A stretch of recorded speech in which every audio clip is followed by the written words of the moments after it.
Welcome back, everyone. Today, we're taking a deep dive into something, I don't know about you, but this has always kind of fascinated me. It's the connection between personality and intelligence. Yeah. And specifically, we're going to explore this whole idea of intellectual competence, Okay. which is basically how our individual traits as people shape not just how we learn, but how we perform and even view our own intellectual abilities. Right. So our guide for this journey is this academic book called Personality and Intellectual Competence. And I have a feeling this is going to challenge some of our assumptions about what it even means to be smart. You're absolutely right. It really digs into how personality and intelligence are intertwined. Yeah. And that connection hasn't always been given its due. Yeah. I mean, for a long time, these two fields of research, personality and intelligence, they just kind of existed in separate silos. Right. But the reality is far more complex and interesting. So it's not just about having a high IQ. It sounds like who we are as people, our unique blend of traits, plays a significant role. Exactly. And one of the frameworks that the book uses to explore this connection is the Big Five personality traits. Okay. And I know you're familiar with the Big Five, so I won't spend a lot of time defining each trait. Sure. But it's worth noting that it's not about being high or low in a trait. It's more about where you fall on a spectrum. Right, I might be super high on openness, Yeah. always craving new experiences. Yeah. But maybe not so high on conscientiousness, Right. which would explain my messy desk. Yeah. But how do these traits actually connect to intelligence? Right. That's what I'm really curious about. So even the concept of intelligence itself is more nuanced than we often think. Yeah. The book distinguishes between fluid intelligence, which is your ability to think on your feet and solve novel problems, and crystallized intelligence, Okay. which is the accumulated knowledge and skills you've acquired over time. Got it. So think of it this way. Fluid intelligence is your raw processing power. Okay. While crystallized intelligence is your ever-expanding database of information. Okay, that's a helpful distinction. Yeah. So someone could be really quick on the uptake, high in fluid intelligence, Yes. but maybe not have as much stored knowledge yet. Exactly. And what's fascinating is how different personality traits seem to connect with these different types of intelligence. Yep. For example, the book delves into the relationship between neuroticism, Okay. that tendency toward anxiety and worry, and how people perform on tests. Oh, I can already relate to this one. Right. I know test anxiety has definitely gotten in my way before, even when I knew the material. You're not alone. Yeah. And the book highlights this point, that neuroticism doesn't mean you're less intelligent. Okay. It means that anxiety can act as a barrier, Right. preventing you from showcasing your true abilities. Yeah. And in fact, research has shown a moderate negative correlation between neuroticism and both IQ test performance and academic performance in general. So if you're someone who tends to get nervous or stressed easily, It can actually impact your scores. it can. That's a bit disheartening, to be honest. It's not about being disheartened, but rather informed. Okay. Recognizing these patterns is the first step to finding strategies to manage them. Right. It's about understanding yourself and working with your natural tendencies. That makes sense. Yeah, It's like knowing your strengths and weaknesses so you can play to your advantages. exactly. Now, I'm really curious about the connection between openness and intelligence. Okay, It seems like those two would kind of go hand in hand. you're on the right track. Okay. The book digs deep into this connection, and the research is pretty compelling. Okay. Openness to experience, with its emphasis on curiosity, imagination, and a thirst for knowledge, consistently shows a positive correlation with intelligence scores, particularly with crystallized intelligence. So the more open you are, the more knowledge you accumulate. It seems that way. It's like a self-fulfilling prophecy. Yeah. But I'm wondering, does being open make you smarter? Or are people who are already intellectually inclined simply drawn to new experiences? That's the million-dollar question. Right. And the book explores this idea through the investment theory. Okay. The theory suggests that individuals high in openness naturally invest more time and energy in learning, Got it. which, over time, contributes to their higher intelligence. Makes sense. They're constantly exploring, soaking up new information, and adding to that storehouse of crystallized intelligence. That's fascinating. Yeah. So it's not just about being born with a certain level of intelligence. It's also about how your personality drives you to engage with the world. Yes. And that engagement, that constant learning, ultimately shapes your intellect. Exactly. It highlights the dynamic interplay between who we are and how we think. Right. Now, let's shift gears a bit and talk about conscientiousness, Okay. a trait often associated with achievement and success. Yeah. Highly conscientious individuals tend to be organized, responsible, and dedicated. Wouldn't you agree? Absolutely, yeah. They're the ones who always meet deadlines, ace those tests, and have color-coded to-do lists. Exactly. I've always kind of thought of conscientiousness as a clear advantage when it comes to intelligence. You'd think so, wouldn't you? Yeah? And in many ways it is. Conscientiousness is certainly a key ingredient for success in academic and professional settings. Right. But here's where things get a bit more complex. Okay. Some studies have actually found a negative correlation between conscientiousness and fluid intelligence. Wait, so being super organized and disciplined could actually be linked to lower fluid intelligence? Yeah. How does that even make sense? It's a curious finding. Yeah. And the book delves into a few potential explanations. Okay. One particularly interesting theory is the compensation hypothesis. Okay. This hypothesis suggests that individuals who may not be naturally gifted with high fluid intelligence might develop conscientiousness as a way to compensate. Oh, interesting. They work harder, they're more diligent, and that helps them succeed even if their raw processing power isn't as high. So it's like saying that if you're not a natural brainiac, Right. you can still achieve great things through sheer hard work and determination. Precisely. It speaks to the power of perseverance and the importance of developing effective learning strategies. Yeah. If you're highly conscientious, think about your own journey. Hasn't that dedication and discipline been a key part of your success? It's certainly something to reflect on. Yeah, I'm already starting to see myself in a new light. Right. Now, before we move on, I'm curious about the other big 5 traits, extroversion and agreeableness. Okay. Do those play a role in intellectual competence as well? The research on those 2 traits is a bit less conclusive. Okay. While it seems likely that both extroversion and agreeableness might have some influence, the connection isn't as clear-cut as with openness, conscientiousness, and neuroticism. Right. There's definitely more to explore there, which just goes to show how intricate the human mind truly is. It seems like we've only just scratched the surface. We have. And speaking of complex, I know the book also explores how people perceive their own intelligence. Yes. Something called self-estimated intelligence, or SAI. Right. It seems like that would add a whole other layer to the conversation. You're right, and that's where things get really interesting. Yeah. It turns out we're not always the best judges of our own abilities. Oh, for sure. Sometimes we overestimate, sometimes we underestimate, Right. and sometimes our self-perceptions are just plain inaccurate. It's like that saying, everyone thinks they're a good driver. Exactly. I'm definitely guilty of overestimating my skills in certain areas. Of course. But where does this tendency to misjudge our own intelligence come from? Well, one fascinating finding that the book highlights is the consistent gender difference in self-estimated intelligence. Oh. Research shows that men, on average, tend to rate their intelligence higher than women, even when there's no real difference in their actual scores. It makes you wonder how much societal stereotypes about gender roles might be influencing these self-perceptions. That's a great point. Yeah. It really makes you think about how cultural norms and expectations can shape our beliefs about ourselves. Absolutely. It sounds like we've got a lot more to unpack when it comes to self-estimated intelligence, and I'm curious to hear what else the book has to say about it.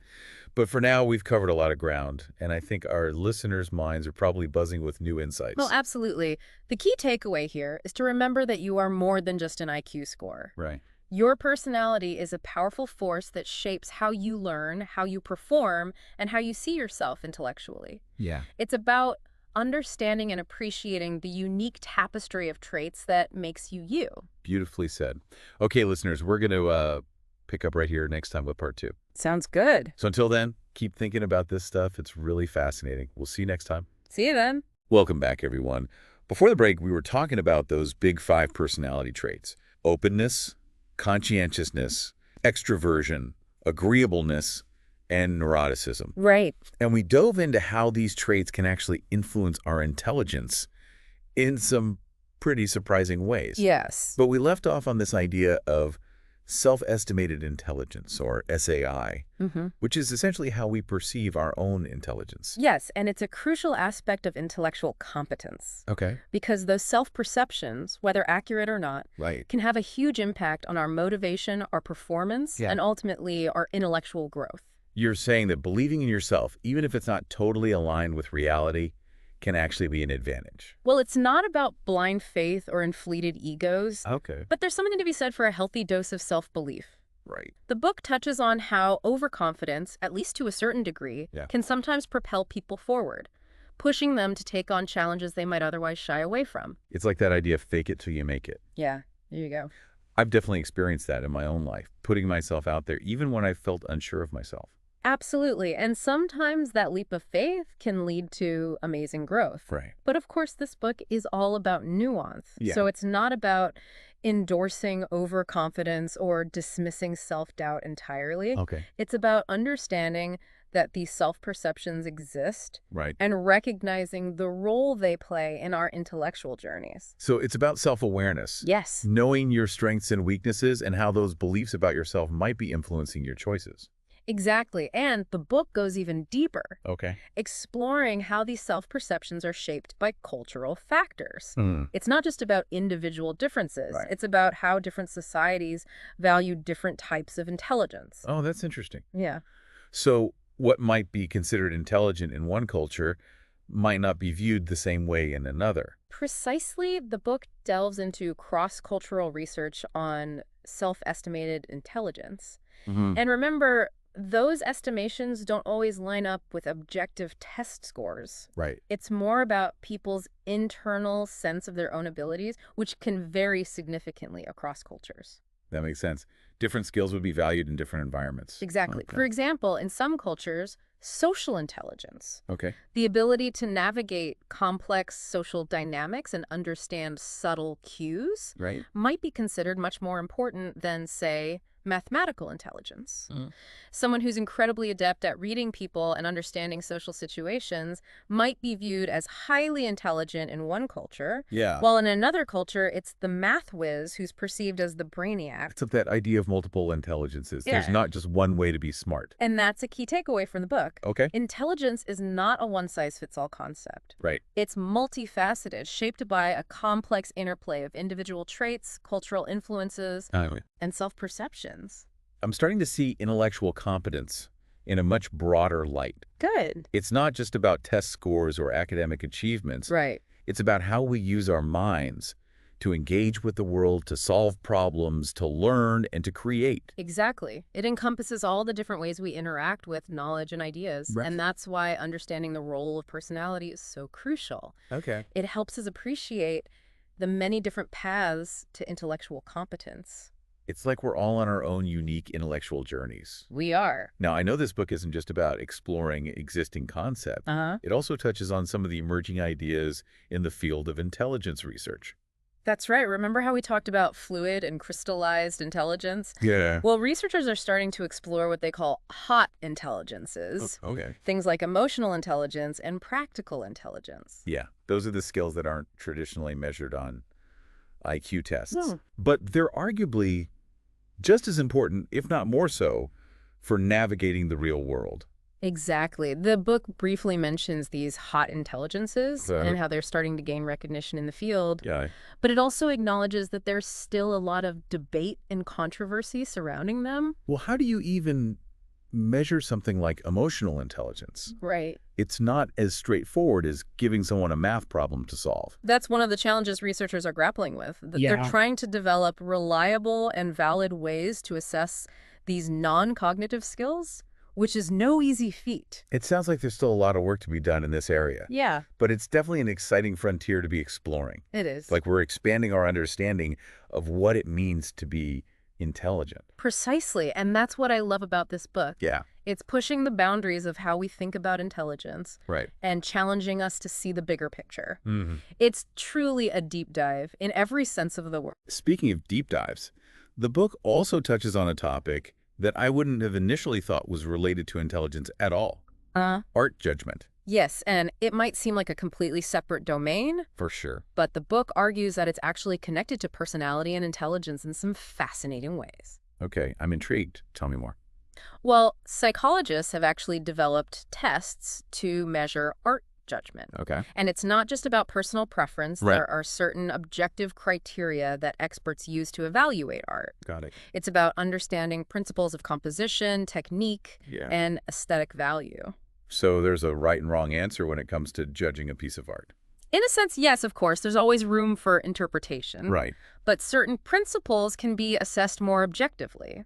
And Yeah. these tests measure a person's ability to discern those principles. And what does this have to do with personality? Well, research has shown that certain personality traits, like openness to experience and conscientiousness, can actually predict how well someone performs on these art judgment tests. Okay. Individuals who are more open and curious tend to have a more developed understanding of artistic principles. So it's like having a more sophisticated eye for aesthetics. Exactly, and that sophistication seems to be linked to both personality and intelligence. Interesting. It's another example of how interconnected our mental abilities truly are. This is blowing my mind. I know. I never would have guessed that art judgment could be so deeply connected to these other aspects of intellectual competence. It's a fascinating example of how our understanding of intelligence is constantly evolving, Yeah.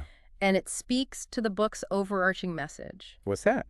Intellectual competence is a multifaceted concept, Okay. shaped by a complex interplay of factors, from our personality traits to our cultural background to our own self-perceptions, like Okay. a beautifully woven tapestry. And just like a tapestry, each individual's intellectual journey is unique and worth celebrating. I'm feeling so inspired to keep exploring and learning. That's the spirit. And speaking of exploration, Okay. there's one more crucial aspect of intellectual competence we need to dive into: Okay, what's that? the role of self-judgments. Those assessments we make about our own strengths and weaknesses. Okay, self-judgments. That sounds like a topic we could spend hours on. We could, but we'll try to keep it concise. Okay. But those self-perceptions, whether accurate or not, Yeah. can have a profound impact on our motivation, performance, Right. and overall growth. It's about believing in ourselves and our ability to learn and develop. Sounds like we're about to get into some really deep stuff. I'm ready when you are. Welcome back, listeners. Before the break, we were on the verge of exploring the power of self-judgments, how the way we perceive our own abilities can either help or hinder our intellectual journey. Exactly. It's fascinating how these self-perceptions can become self-fulfilling prophecies. Right. If you believe you're capable, you're more likely to take on challenges and push your boundaries. But if you doubt yourself, you might avoid those opportunities for growth altogether. So like those limiting beliefs we sometimes hold ourselves back with. I know I've definitely fallen into that trap before, like thinking, oh, I'm not good at math, or I could never learn a new language. And that's precisely what the book delves into, these ingrained beliefs about our own limitations. It even explores this concept called self-handicapping, Okay. which is this almost subconscious tendency to create obstacles for ourselves as a way to protect our egos if we fail. Now that you mention it, I think I've done that before. Yeah. It's like setting yourself up for an excuse, like, well, I would have done better if I'd actually studied, or I was just having an off day. Exactly. It's a way of shifting the blame away from our perceived lack of ability and onto some external factor. It's a defense mechanism, but it can also sabotage our chances of success. Wow, that's pretty insightful. I'm starting to see some of my own patterns in a whole new light. Mm-hmm. So if we recognize that we're doing this, how do we break free from these self-handicapping habits? Well, the book emphasizes the importance of cultivating a growth mindset. Instead of viewing intelligence as fixed and unchanging, Okay. people with a growth mindset believe that their abilities can be developed through effort and learning. So it's like shifting from, I'm not good at this, to I'm not good at this yet. Precisely. It's about embracing challenges as opportunities for growth, rather than threats to your ego. And that shift in mindset can be incredibly empowering. Yeah, I can see how that would make a huge difference. It's like giving yourself permission to fail, to learn from your mistakes, and to keep striving for improvement. And that's the key to unlocking your full intellectual potential. This whole deep dive has been about recognizing that you are more than just an IQ score. Right. Your personality, your self-perceptions, your mindset, they all play a powerful role in shaping your intellectual journey. It's like a complex puzzle with all these different pieces fitting together. And the more we understand about those pieces, the better equipped we are to create a masterpiece. Beautifully put. And remember, this journey of intellectual discovery is a lifelong adventure. Well said. So, listeners, as we wrap up our deep dive into personality and intellectual competence, we want to leave you with this. Don't underestimate the power of your own self-belief. Embrace challenges, cultivate a growth mindset, and never stop exploring the vast landscape of your own mind. And keep in mind, intellectual competence isn't just about accumulating knowledge, it's about applying that knowledge, engaging with the world around you, and continuing to evolve throughout your life. It's been an incredible journey exploring these ideas with you all, and we hope you've gained some valuable insights along the way. We'll see you on our next deep dive.